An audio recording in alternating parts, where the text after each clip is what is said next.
Summer வந்தாச்சு. What's your plan for this holiday? எங்க கிட்ட விட்டுருங்க, நாங்க பாத்துக்கிறோம். GT Holidays. GT Holidays, South India's #1 travel brand. இனி வீட்லயே பானிபூரி செய்யலாம் எல்லாரும். ஆச்சி பானிபூரி கிட். தமிழக ஆளுநர் RN ரவி அவர்கள் டெல்லியில் முகாமிட்டிருக்கிறார். குறிப்பாக உச்ச நீதிமன்றத்துல ஆளுநர் தொடர்பாக ஒரு கடுமையான ஒரு தீர்ப்பு வந்து அது நாடு முழுவதும் விவாத பொருளாக மாறியது. தமிழ்நாடு அரசாங்கம் தொடுத்த வழக்கிற்கு மீது சுப்ரீம் கோர்ட் கொடுத்த தீர்ப்பிற்கு RN ரவியினுடைய ஒரு மூக்குடைப்பு என்றெல்லாம் திராவிட முன்னேற்ற கழகம் சொல்லி கொண்டு வந்ததே தவிர, அதை பார்த்து கொண்டு மற்ற மாநிலங்கள்லாம் ஆளுநர் மீது கேஸ் எல்லாம் போட ஆரம்பிச்சாங்க, இன்க்ளூடிங் வெஸ்ட் பெங்கால், கேரளா எல்லாம். அதையெல்லாம் நேரில் பார்த்து பேசுவதற்காகத்தான் அமித்ஷா அழைத்திருக்கிறார் RN ரவி அவர்களை.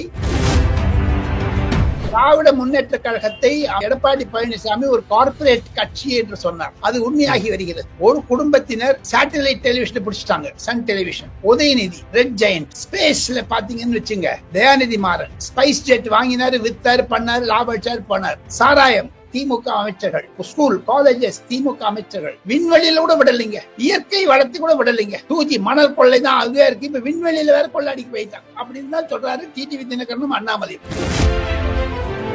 எடப்பாடி பழனிசாமி கூட்டணி ஆட்சி கிடையாது, நாங்க எல்லாருமே கூட்டணியா சேர்ந்து திமுகவை அகற்றுகிறோம் அப்படின்னு ஒரு விளக்கத்தை கொடுத்திருக்கிறார். எனக்கு கிடைக்கக்கூடிய செய்திகள் வேண்டுமென்றே திராவிட முன்னேற்ற கழகத்துடைய ஊடகங்களும் பத்திரிகையாளர்களும் அரசியல்வாதிகளும் இதை குழப்பி விடுகிறார்கள். ஒன்றே ஒன்று, அமித்ஷா மிக மிக மிக துல்லியமாக கவனத்துடன் இருக்கிறார். திராவிட முன்னேற்ற கழக அரசாங்கத்தை 2026 ஏப்ரல் மாதத்தில் தூக்கி அடிக்க வேண்டும் என்று. ஆளுநர் RN ரவி மாற்றப்படுகிறார் அப்படின்னு தொடர்ச்சியாக பேசியிருக்கிறார். போய் அது எத்தனை தானே ஆளுநர் மாற்றிட்டாங்க அவங்க. இந்த மாதிரி சமயத்தில் நரேந்திர மோடி ஆளுநரை மாற்ற மாட்டார், எழுதி வச்சுங்க. எப்படி நாராயணசாமியை ஓட விரட்டினாரோ கிரண் பேதி, அதே மாதிரி MK ஸ்டாலினுடைய அரசாங்கத்தை கண்டுபிடித்து கண்டிப்பாக ஓட விடுவார் RN ரவி. அண்ணாமலைக்கு என்ன பதவி அப்படின்னு, ஏன்னா இப்போ தொடர்ச்சியாக இருக்கிறார் அப்படிங்கிற போது அவருக்கு அடுத்த கட்டமாக என்ன பதவி தரப்படும்? கண்டிப்பாக அண்ணாமலைக்கு 2 பதவிகளை மத்திய அரசாங்கத்தின் கவனத்தில் இருக்கிறது. ஆதன் நேயர்களுக்கு அன்பு வணக்கம். இன்றைய சிறப்பு நேர்காணலில் நம்முடன் இணைந்திருக்கிறார் மூத்த பத்திரிகையாளர் டெல்லி ராஜகோபாலன் அவர்கள். சார் வணக்கம். நமஸ்காரம் பாய். நமஸ்காரம் சார், தமிழக ஆளுநர் RN ரவி அவர்கள் டெல்லியில் முகாமிட்டிருக்கிறார். குறிப்பாக உச்ச நீதிமன்றத்துல ஆளுநர் தொடர்பாக ஒரு கடுமையான ஒரு தீர்ப்பு வந்து அது நாடு முழுவதும் விவாத பொருளாக மாறியது. அதோட ஃபாலோ அப் சம்பந்தமாகவும் உங்ககிட்ட கேட்க போறோம். அதுக்கு முன்பாக தமிழக ஆளுநர் முகாமிட்டுள்ளதன் முக்கியமான பின்னணி என்ன சார்? தமிழக ஆளுநர் டெல்லி வந்திருக்கிறார். அவர் அமித்ஷாவையும் துஷார் மேத்தா என்று சொல்லக்கூடிய சொலிசிட்டர் ஜெனரலையும் சில வழக்கறிஞர்களையும் அர்ஜுன் மேகவால் என்று சொல்லக்கூடிய சட்ட அமைச்சரையும் பார்க்க இருக்கிறார். பிரதமரிடமும் டைம் கேட்டிருக்கிறார். பின்னணி என்ன என்று கேட்டால் வினோத், தமிழ்நாடு அரசாங்கம் தொடுத்த வழக்கிற்கு மீது சுப்ரீம் கோர்ட் கொடுத்த தீர்ப்பிற்கு RN ரவியினுடைய ஒரு மூக்குடைப்பு என்றெல்லாம் திராவிட முன்னேற்ற கழகம் சொல்லி கொண்டு வந்ததே தவிர, அதை பார்த்து கொண்டு மற்ற மாநிலங்கள்லாம் ஆளுநர் மீது கேஸ் எல்லாம் போட ஆரம்பிச்சாங்க, இன்க்ளூடிங் வெஸ்ட் பெங்கால், கேரளா எல்லாம். அது ஒரு நகைப்பொருளாகிவிட்டது. போதாத குறைக்கு இதே விஷயத்தில், ஆளுநர் விஷயத்தில் ஜனாதிபதி 3 மாதத்தில் கொடுக்க வேண்டும் என்று ஒரு காலக்கெடுக்கு வைத்து விட்டார்கள். ஜனாதிபதிக்கு அதிகாரம் இல்லை என்று சுப்ரீம் கோர்ட் சொல்லிவிட்டது. அதைத்தான் ஜெகதீப் தங்கர் மிகவும் மிகவும் நன்றாக குட்டி போட்டு காண்பித்தார். ஆக மொத்தம் இந்த RN ரவியினுடைய விஷயம் அகில இந்திய பிரச்சனையாகிவிட்டது, சட்ட பிரச்சனையாகிவிட்டது. அதையெல்லாம் நேரில் பார்த்து பேசுவதற்காகத்தான் அமித்ஷா அழைத்திருக்கிறார் RN ரவி அவர்களை. அவர் சட்ட வல்லுநர்களுடன் பேசிக் கொண்டிருக்கிறார். அடுத்த வாரம் செவ்வாய் அல்லது புதன்கிழமை RN ரவியை பற்றி எதற்காக வந்த சுப்ரீம் கோர்ட் தீர்ப்பை எதிர்த்து மத்திய அரசாங்கம் ஜனாதிபதி மூலமாக பிரசிடென்ஷியல் இன்டர்வென்ஷன் சுப்ரீம் கோர்ட்டில் போடலாமா, அல்லது சிறப்பு ஆர்டினன்ஸ் போடலாமா, அல்லது ரெவ்யூ பெட்டிஷன் போடலாமா, 3களையும் ஒரு எடை போட்டு பார்க்கிறார்கள் சட்ட ரீதியாக எது அரசாங்கத்திற்கு நல்லதாக வரும் என்று. ஆர்டினன்ஸ் போட்டேன்னு வச்சுங்க, லோக்சபா ராஜ்யசபால வரும், திருப்பி எதிர்கட்சியெல்லாம் ஒன்னாக வேண்டிய நிலைமை வந்துடும்.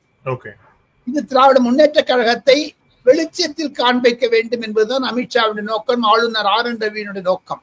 இன்று திமுகவிற்கு வெற்றி என்று தம்பட்டம் அடித்துக் கொண்டாலும் திராவிட முன்னேற்ற கழகம் எவ்வளவு வேகமாக ஆளுநரை எதிர்த்து சுப்ரீம் கோர்ட்டில் போட்டியிட்டதோ, சட்ட ரீதியாக அவருக்கு அதிகாரம் இல்லை என்றெல்லாம் சொல்லி, அதே விஷயத்தில் பார்த்தால் பொதுமக்களால் தேர்ந்தெடுக்கப்பட்ட நரேந்திர மோடி அரசு ஜேபிசி கொண்டு வந்து, ஜேபிடி கொண்டு வந்தது தவிர லோக்சபா ராஜ்யசபாவிலும் 18 மணி நேரம் 20 நேரம் விவாதம் செய்த பிறகு, சட்டமான பிறகு, அதை எந்த சட்ட வல்லுநர்கள் லோக்சபா ராஜ்யசபாவில் எம்பியாக இருக்கிறார்களோ அவர்களே சுப்ரீம் கோர்ட்டுக்கு போய் அது நிறுத்துகிறார்கள். ஆக மொத்தம் திராவிட முன்னேற்ற கழகத்தினுடைய இரட்டை நிலைப்பாடு வெளிச்சத்திற்கு கொண்டு வர வேண்டும் என்பதுதான் அமித்ஷாவுடைய நிலைமை. பாருங்க, ஆர் என் ரவிக்கு எக்ஸ்போஸ் பண்ண கை தட்டுறாங்க. ஆனா அதே சமயத்துல மோடி கொண்ட போக்கு எதிர்த்து போறாங்க சுப்ரீம் கோர்ட்டுக்கு. இது என்ன கான்ட்ரடிக்ஷன் டிஎம்கேல? இதுதான், இதையெல்லாம் குறித்து பேசுவதற்காகத்தான் 3 நாள் முகாமிட்டிருக்கிறார் ஆளுநர் ஆர் என் ரவி. சார், இப்போ இதுக்கு சைட் பைல வேறு விஷயங்களும் நடக்க வாய்ப்பு இருக்கா? ஏன்னா அலைன்ஸ் சீலா இருக்கு.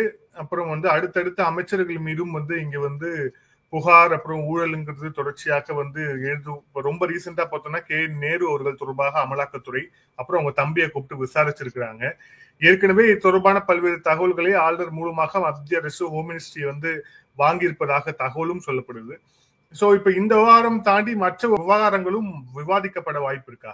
மத்திய அரசாங்கத்திற்கு முதன்மையாக இருப்பது இப்பொழுது சுப்ரீம் கோர்ட் விஷயம் ஒன்றுதான். எதில் ஆர் என் ரவி சிக்கிக் கொண்டிருக்கிறாரோ, அடுத்ததாக தாங்கள் கேட்ட மாதிரி என்போர்ஸ்மெண்ட் டைரக்டரேட் மூலமாக கூடிய விரைவில் KN பிரதர்ஸ் தம்பிகள் கைது செய்யப்பட்டாலும் ஆச்சரியப்படுவதற்கில்லை, ஒரு வாரத்திற்குள். மூன்றாவதாக பொன்முடி விஷயத்தில் ஆர் என் ரவிக்கு டெல்லியில் தெரிவிக்கப்பட்டது சென்னை உயர் நீதிமன்றம் FIR போடுங்கள் என்று. இன்று கூட தமிழக டைரக்டர் ஜெனரல் ஆஃப் போலீஸும் தமிழ்நாட்டினுடைய உள்துறை செயலாளரும் உட்கார்ந்து கொண்டு ஒரு மந்திரிக்கு எதிர்க்கே போட்டாருன்னா அவர் கண்டினியூ பண்ண முடியுமான்னு கவர்னர் கேட்பாரு. ஒரு FIR போட்டாங்கன்னா கவர்னர் கேட்டாருன்னா என்ன பண்றது? அதுக்காக FIR போடா தடுக்காம இருக்க முடியாது. சென்னை உயர் நீதிமன்றம் சொல்லிவிட்டார்கள் 3 நாளைக்குள்ள அந்த FIR போடலைன்னா நாங்களே ஆக்ஷன் எடுப்போம். அசிங்கமாக பேசிய பொன்முடி. ஆக மொத்தம் தமிழக நிலைமை பற்றி ஆர் என் ரவி அவர்கள் அமித்ஷாவிடம் தந்த சட்ட பிரச்சனையை தவிர இந்த மாதிரியான அரசியல் பிரச்சனைகளையும் பேசுவார். கூட்டணி விஷயத்தை பற்றியும் கண்டிப்பாக பேசுவதற்காக நயினார் நாகேந்திரன் 24, 25 தேதிகளில் டெல்லி வர இருக்கிறார் என்ற பிரேக்கிங் ஸ்டோரியும் தங்களுக்கு தர ஆசைப்படுகிறேன். ஓகே சார், இப்போ அடுத்தபடியாக தமிழக அரசுடைய வானியல் கொள்கை அது தொடர்பான ஒப்புதல் மத்திய அரசு அளித்திருப்பதாக தகவல். ஸோ ஏற்கனவே நம்ம பார்க்குறோம் குலசேகரப்பட்டினம் அப்புறம் வானம் சொல்லிட்டு ஏகப்பட்ட ப்ராஜெக்ட்ஸ் இருக்கு. இந்த ப்ராஜெக்ட்ஸ் தமிழ்நாடு கவர்மெண்ட், அதுக்கப்புறம் முக்கியமாக தமிழ்நாடு தொழில்துறை TRB ராஜாக்கு செயல்படக்கூடிய தமிழ்நாடு தொழில்துறையும் அதுல முன்னெடுப்பை செய்வதாக பார்க்கப்படுது. இப்போ மத்திய அரசு அளித்திருக்கக்கூடிய அந்த அனுமதி அப்படிங்கிறது இது எதை காட்டுது? இது ஏன் இவ்வளவு குயிக்கா நடக்குது? மத்திய அரசாங்கத்தினுடைய கொள்கை, ஜிதேந்திர சிங் மத்திய அரசாங்கத்தினுடைய minister of state for space and research, அவர் இதற்கு ஒப்புதல் கொடுத்து விட்டார். அவர் பிரதமர் செயலகத்திலும் துணை அமைச்சராக இருக்கிறார். ஆக மொத்தம் பிரதமருடைய ஒப்புதலும் கிடைத்து விட்டது. அது கொள்கை ரீதியாக அமைச்சரவைக்கு கிடைப்பது வழக்கம்தான். அது எந்த அரசாங்கம் கொண்டு வந்தாலும் தொழில் கொள்கைக்கு அமைச்சரவை ஒப்புதல் தருவது தமிழக அரசாங்கத்திலிருந்து வந்ததால் அதை நிறுத்த மாட்டார்கள், கொடுத்து விட்டார்கள். ஆனாலும் அதில் ஒரு மாபெரும் பிரச்சனை இருப்பதாகத்தான் தமிழ்நாடு ஸ்பேஸ், அதாவது விண்வெளி தொழில் கொள்கைக்கு வரவேற்றாலும் அதில் நம்பி நாராயணன் போன்றவர்களை எல்லாம் வைத்துக் கொண்டு 2024 சபரிசன் ஒரு வானம் என்ற ஒரு கம்பெனியை ஃப்ளோட் பண்ணியிருக்கார். அதைத்தான் அண்ணாமலை இன்று ட்வீட் செய்திருக்கிறார். டிடிவி தினகரனும் ட்வீட் செய்திருக்கிறார். எடப்பாடி பழனிசாமியும் அதை பற்றி பேச இருக்கிறார் சட்டமன்றத்தில். ஆக மொத்தம் இன்னும் ஒரு வருடத்தில், என்ன 4 வருஷத்தை தூங்கி இந்த சர்க்கார் இப்ப ஒரு கடைசியில வரத்துக்கு லைசன்ஸ் கொடுக்க போறாங்க. 10,000 கோடி, 1 ரூபா 2 ரூபா இல்ல, அந்த 10,000 கோடியில 25 கோடி அவங்க எந்த ஸ்டார்ட் அப்புக்கும் தரேன்னு சொல்லிட்டு TRP ராஜா தமிழ்நாடு விண்வெளி தொழில் கொள்கைக்கு ஒரு புத்தகமே இட்டு இருக்கிறார்கள். அந்த புத்தகத்தில் என்ன படித்தேன் நான். நேற்று TRP ராஜாவினுடைய ஒரு பிரஸ் கான்பரன்ஸை பார்த்தேன். வரவேற்கத்தக்கதுதான். தமிழக அமைச்சரவை கூறியது, எங்க இன்னும் 1 வருஷம் இல்லை தமிழ்நாடு அசம்பிளிக்கு, கடைசியில் ஏன் பண்றாங்க? மாப்பிள்ளைக்காகவா இது? அதைத்தானே TRP ராஜாவுடைய மிக நண்பராக இருந்த பழனிவேல் தியாகராஜன் சொன்னார், ஆட்சிக்கு வந்த உடனே 30,000 கோடி டாஸ்மார்க்கில் ஊழலில் நடக்கிறது, பிள்ளை மாப்பிள்ளை என்றெல்லாம் பெயர் கொடுத்தாரே, தொலைபேசியில் பேசினாரே. அதை ஆரம்பத்தில் ஒரு கொள்கை, அரசாங்கம் கடைசி தருவாயில் இருக்கிறது. மீண்டும் அவர்கள் ஆட்சிக்கு வந்தால் இந்த தமிழ்நாடு விண்வெளி தொழில் கொள்கை கண்டிப்பாக முன்னேற்றி கொண்டு செல்வார்கள். ஒருவேளை தோத்துட்டான்னு வச்சுங்க, அதான் டிடி தினகரன் சொல்லியிருக்காரு, நாங்க ஆட்சிக்கு வந்தா இதை ரத்து பண்ணுவோம்னு. இதில் ஊழல் இருப்பதாக அண்ணாமலை சொல்லுகிறார். இதையெல்லாம் பார்த்துக்க வேண்டும். எனினும் வரவேற்கத்தக்கதாக இருந்தாலும் இதில் ஒரு புள்ளி இருக்கிறது. பாருங்க, ஒன்னே ஒண்ணு வினோத், திராவிட முன்னேற்ற கழகத்தை எடப்பாடி பழனிசாமி ஒரு கார்ப்பரேட் கட்சி என்று சொன்னார். அது உண்மையாகி வருகிறது. ஒரு குடும்பத்தினர் சேட்டலைட் டெலிவிஷனை பிடிச்சிட்டாங்க, சன் டெலிவிஷன். ஆதிக்கம் தமிழகத்தில் அவர்களுடைய ஆதிக்கம் தான் இருக்கிறது. சுமங்கலி கேபிள்ஸ் அப்படி இப்படின்னு சொல்லிட்டு, உதயநிதி, ரெட் ஜெயண்ட், பல தொழில் டிஸ்ட்ரிபியூட்டர்ஸ். ஸ்பேஸ்ல பாத்தீங்கன்னு வச்சுங்க, தயாநிதி மாறன் ஸ்பைஸ் ஜெட் வாங்கினாரு, வித்தாரு, பண்ணாரு, லாபம் அடிச்சாரு, போனார். சாராயம் திமுக அமைச்சர்கள், கொள்கை ஸ்கூல் காலேஜஸ் திமுக அமைச்சர்கள். விண்வெளியில கூட விடலைங்க, இயற்கை வளர்த்து கூட விடலைங்க. 2G மணல் கொள்ளை தான் அதுவே இருக்கு. இப்ப விண்வெளியில வேற கொள்ளாடிக்கு போயிட்டாங்க அப்படின்னு தான் சொல்றாரு டிடிவி தினகரனும் அண்ணாமலையும். ஆக மொத்தம் தமிழ்நாடு விண்வெளி கழகத்தினுடைய கொள்கை 2026 சட்டசபை தேர்தலில் இது ஒரு தேர்தல் பிரச்சாரமானாலும் ஆகலாம். காரணம் சபரீசன் இதில் இருப்பதனால். இல்ல இன்னொரு நூதனமான விஷயம் இருக்கா சார்? ஏன்னா குறிப்பா நம்ம பாக்குறோம், இது இப்போ தமிழ்நாடு கவர்மெண்ட் அனுமதி வாங்கியிருப்பது அப்படிங்கிறது அவங்க ஒரு பாலிசி இதுக்காக வாங்கியிருக்கிறாங்க. அவங்க ஒரு பாலிசி டிராஃப்ட் பண்ணிருப்பாங்க. கிட்டத்தட்ட இதே மாதிரிதான் டெல்லியில அரவிந்த் கெஜ்ரிவால் லிக்கருக்கான கவர்மெண்ட் ஒரு பாலிசியை ப்ரப்போஸ் பண்ணி, அதுக்கப்புறம் அது எத்தகைய ஒரு பூதாகரமான ஊழலாக மாறி அவருடைய பதவி போய் அப்புறம் கைதுலாம் நடந்தது அப்படிங்கறத பாக்குறோம். சோ இப்ப இந்த பாலிசியை ரிவ்யூ பண்றதுக்கு ஒரு டைம் எடுத்திருக்கும்ல, ஆனா சென்ட்ரல் கவர்மெண்ட் உடனே கொடுத்துருக்கிற மாதிரி தெரியுது. அதுக்கு எதுவும் ஸ்பெசிபிக்கான ரீசன்ஸ் இருக்கா? ருட்டீன் தாங்க, அது ஒண்ணும் பெருசு இல்லைங்க வினோத். ஆனால் அது இப்பொழுது ஆரம்பித்திருக்கிறார்கள். 2024 ministry of corporate affairs, Nirmala சீதாராமனுடைய தலைமையில் இருக்கக்கூடிய மினிஸ்ட்ரி ஆஃப் காமர்ஸ் வானம் என்ற ஒரு கம்பெனியை ரிஜிஸ்டர் பண்ணியிருக்காங்க. அதுல சபரீசன் முக்கியமான பங்கு, நம்பினாராயணன் முக்கியமான பங்கு. அதைத்தான் தமிழகத்தில் இருக்கக்கூடிய பல கட்சிகள் எதிர்க்கின்றன. இது ஏன் இப்ப கொண்டீங்க கடைசியில? இது நேத்தி மந்திரி சபையில கொண்டு தானே. நாம் இருவரும் பேசிக் கொண்டிருப்பது 18th ஏப்ரல். ஆனா 17th ஏப்ரல் அன்னைக்கு ஏன் கொண்டு வருவானே? உங்களுக்கு இன்னும் ஒரு வருஷம் கூட இல்லை. இந்த பாலிசி எப்படி இன்வெஸ்ட்மெண்ட் பண்றது? அதை தவிர ஸ்பேஸ் டெக்னாலஜியில நரேந்திர மோடி செய்தது மாபெரும் சாதனை. நாசா என்று சொல்லக்கூடிய அமெரிக்காவில் இருக்கக்கூடிய விண்வெளி தொழிலில் ஒரு பல முன்னேற்றத்தை கொண்டு வந்தார்கள். பெங்களூர் முழுக்கணும் இதுதாங்க ஸ்போர்ட்ஸ் தான் இருக்குங்க வினோத். அதே மாதிரி தமிழ்நாட்டில் கொண்டு வர வேண்டும் என்று எண்ணம் திராவிட முன்னேற்ற கழகத்திற்கு இருந்தாலும் அதை வரவேற்கத்தக்கதாக இருந்தாலும் ஏன் முதலமைச்சருடைய மருமகன் இதில் முன்னணியில் இருக்கிறான் என்பதைத்தான் அண்ணாமலையும் டிடிவி தினகரனும் எடப்பாடி பழனிசாமி கேட்கிறார்கள். சார், இப்போ இன்னொரு அரசியல் ரீதியான ஒரு விஷயம் நீங்க பார்த்திருப்பீங்க.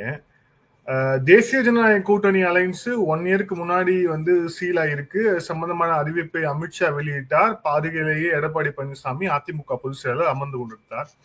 அப்ப செய்தியாளர் கேள்வி எழுப்பும் போது 2026 தமிழகத்தில் என்டிஏ கூட்டணி ஆட்சிக்கு வரும் சொல்லியிருந்தார். ஆனா அது அப்படியே மாத்தி மாத்தி மாத்தி கூட்டணியில் ஆட்சி, அப்போ அமைச்சரவையில் பாஜக இருக்குமா, துணை முதலமைச்சர் கேட்பாளர்களா அப்படின்னு சொல்லிட்டு அடுத்தடுத்த விமர்சனங்கள் போயிட்டே இருக்கு. இப்ப எடப்பாடி பழனிசாமி கூட்டணி ஆட்சி கிடையாது, நாங்க எல்லாருமே கூட்டணியா சேர்ந்து திமுகவை அகற்றுகிறோம் அப்படின்னு ஒரு விளக்கத்தை கொடுத்திருக்கிறார். ஆனா இந்த விளக்கத்துக்கு முன்பாக உள்துறை அமைச்சரிடம் எடப்பாடி பழனிசாமி அவர் பேசியதாகவும் தகவல். இது சம்பந்தமான உங்க பார்வை என்ன சார்? எனக்கு கிடைக்கக்கூடிய செய்திகள் வேண்டுமென்றே திராவிட முன்னேற்ற கழகத்தினுடைய ஊடகங்களும் பத்திரிகையாளர்களும் அரசியல்வாதிகளும் இதை குழப்பி விடுகிறார்கள். ஒன்றே ஒன்று, அமித்ஷா மிக மிக மிக துல்லியமாக கவனத்துடன் இருக்கிறார். திராவிட முன்னேற்ற கழக அரசாங்கத்தை 2026 ஏப்ரல் மாதத்தில் தூக்கி அடிக்க வேண்டும் என்று அதை நிலைமைப்படுத்தி விவரமாக தம்பிதுரையிடம் அமித்ஷா சொல்லிவிட்டார்.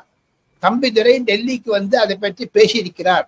பிரஸ் கான்பரன்ஸ்க்கெல்லாம் வைக்கிறதுக்கு முன்னாடியே சட்டசபை நடந்து வெளியே வரும்பொழுது வேண்டுமென்றே நிருபர்கள் கேட்ட கேள்விக்கு எடப்பாடி பழனிசாமி நன்றாக பதில் சொல்லிவிட்டார். கூட்டணி இருக்கிறதே தவிர கூட்டணி ஆட்சி இல்லை என்று. அதை நயினார் நாகேந்திரனும் வரவேற்று விட்டார். நயினார் நாகேந்திரன் சொல்லிவிட்டார், பாரதிய ஜனதா கட்சியுடைய மத்திய தலைமை முடிவு செய்கிறது தேர்தலுக்கு அப்புறம் என்று. ஆக மொத்தம் இதில் ஒரு குழப்பம் இருப்பதாக நான் கருதவில்லை. இருப்பினும் திமுக கூட்டணியில் தமிழக காங்கிரஸ் தலைவர் செல்வ பெருந்தகை துணை முதலமைச்சர் என்று போஸ்டர் போட்டார்களே, அதற்கு திமுக பதில் சொல்லியாக வேண்டும். காரணம் என்ன என்று கேட்டால், காங்கிரஸ் ஏற்கனவே ஓப்பனா சொல்லிட்டாங்க, அடுத்த கூட்டணி ஆட்சியில் ப. சிதம்பரத்துடைய மகன் Karthik Chidambaram declare that they will get ministry. அதை மறைப்பதற்காக எடப்பாடி பழனிசாமி முன்னாடி கொண்டு வந்திருக்காங்க. எனினும் இந்த விஷயம் திரைமறைவில் போகிவிட்டாலும் திராவிட முன்னேற்ற கழகத்திற்குத்தான் இது ஒரு அழுத்தமாக நான் கருதுகிறேன்.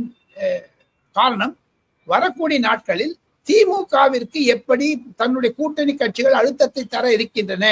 ஒன்னே ஒண்ணு பாருங்க, இப்ப நீங்க எல்லாம் எடப்பாடி பழனிசாமியே சொல்லிட்டு இருக்கீங்களே, பாஜக இது சொல்லிட்டு நயினார் நாகேந்திரன் எலெக்ட் ஆன பிறகு 2 கட்சியிலும் சொல்லிட்டாங்க, எதை பத்தி ஊடகங்கள்ல பேசாதீங்க. எடப்பாடி பழனிசாமி ஒரு கேக் ஆர்டர் போட்டுட்டாரு, நம்ம நயினார் நாகேந்திரன் கேக் ஆர்டர் போட்டாச்சு, எல்லாம் தலைமை முடிவு எடுக்கும் என்று முடிச்ச ஃபுல் ஸ்டாப். இந்த ஃபுல் ஸ்டாப் இருக்கச்ச 2 விஷயத்தை நான் ஆதன் தமிழ் நேயர்களுக்கு வினோத் மூலமாக ஒரு குறிப்பை சொல்ல ஆசைப்படுகிறேன். மத்திய அரசாங்கத்தில் இருக்கக்கூடிய உள்துறை அமைச்சருக்கு இன்று காலை பிப்ரவரி மாதம் 16ஆம் தேதி காலை 10 மணிக்கு ஒரு பிரீஃபிங் செஷன் நடக்குங்க ஆபீஷியல்ஸ் மூலமாக அமித்ஷாவிற்கு. அதில் சொல்லி இருக்கிறார்கள், நேற்று 3 அமைச்சர்கள் மீது மு.க. ஸ்டாலின் கோபப்பட்டார்.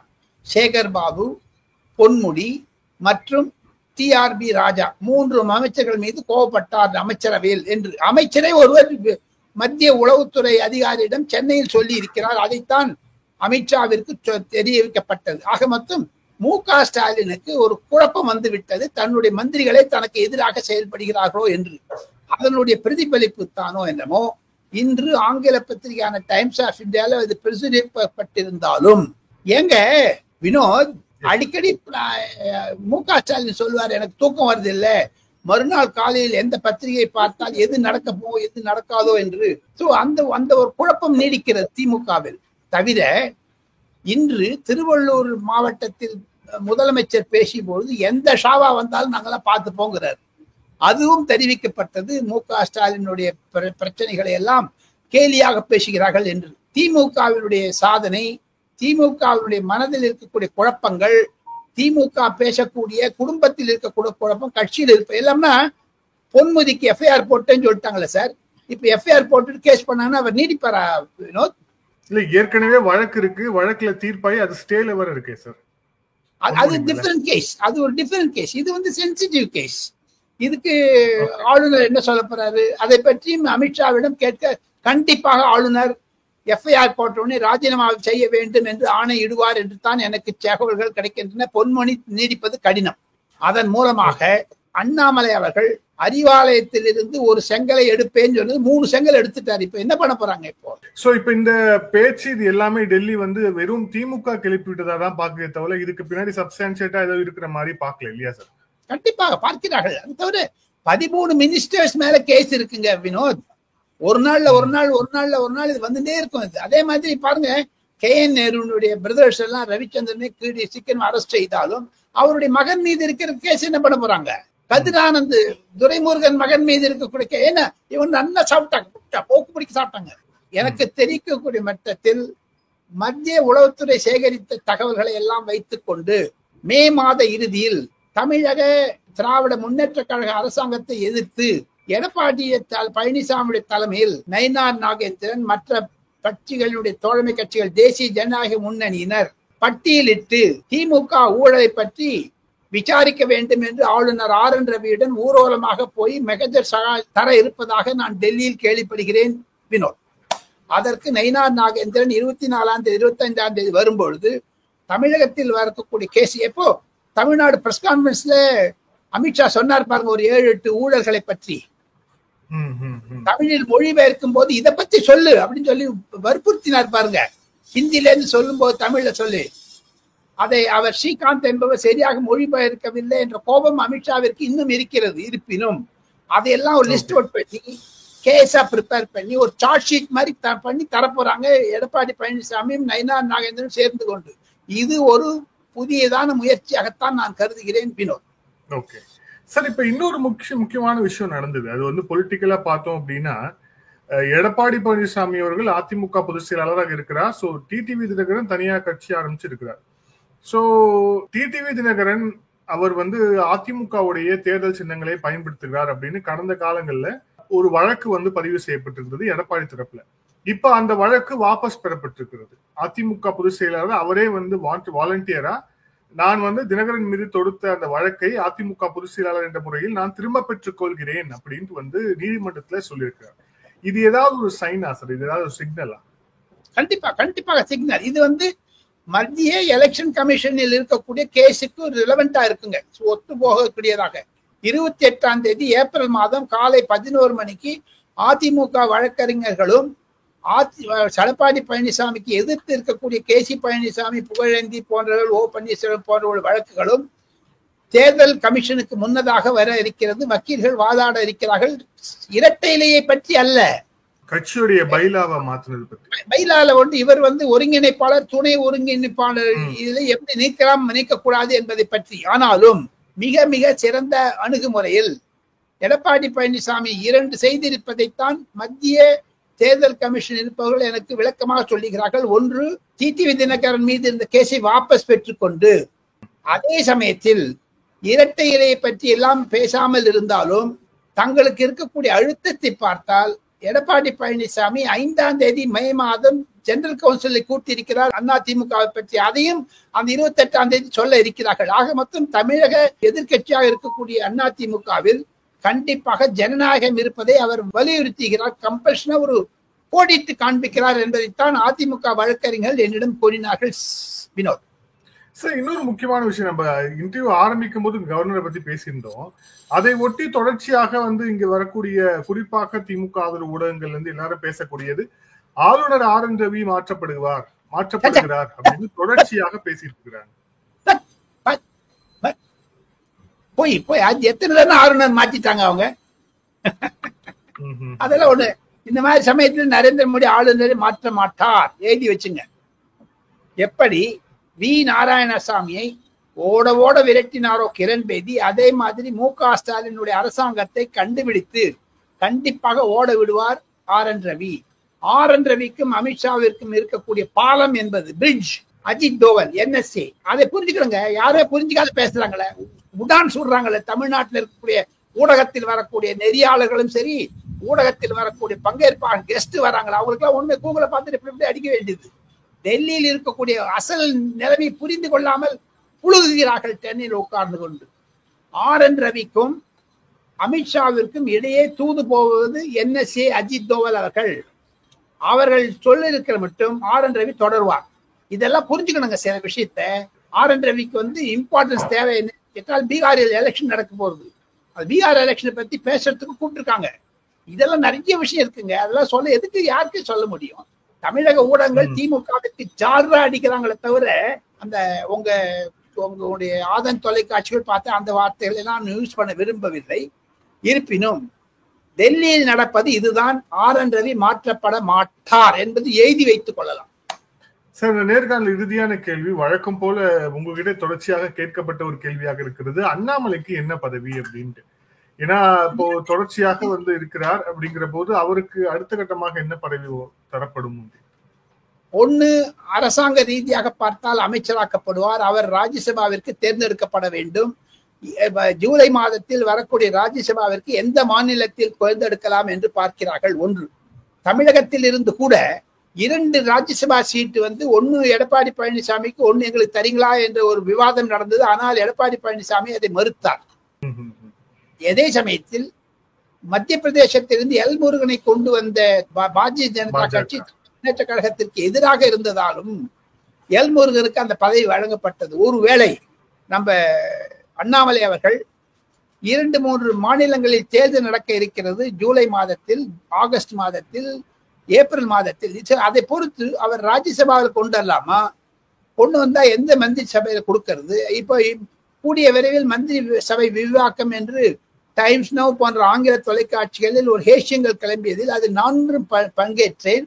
அதன் மூலமாக பார்த்தால் கண்டிப்பாக அண்ணாமலைக்கு 2 பதவிகளை மத்திய அரசாங்கத்தின் கவனத்தில் இருக்கிறது. ஒன்று, கட்சி ரீதியாக அகில இந்திய அளவில் தேஜஸ்வி சூர்யா இருக்கக்கூடிய பாரதிய யுவ மோர்ச்சாவிற்கு தலைவராக வைப்பது.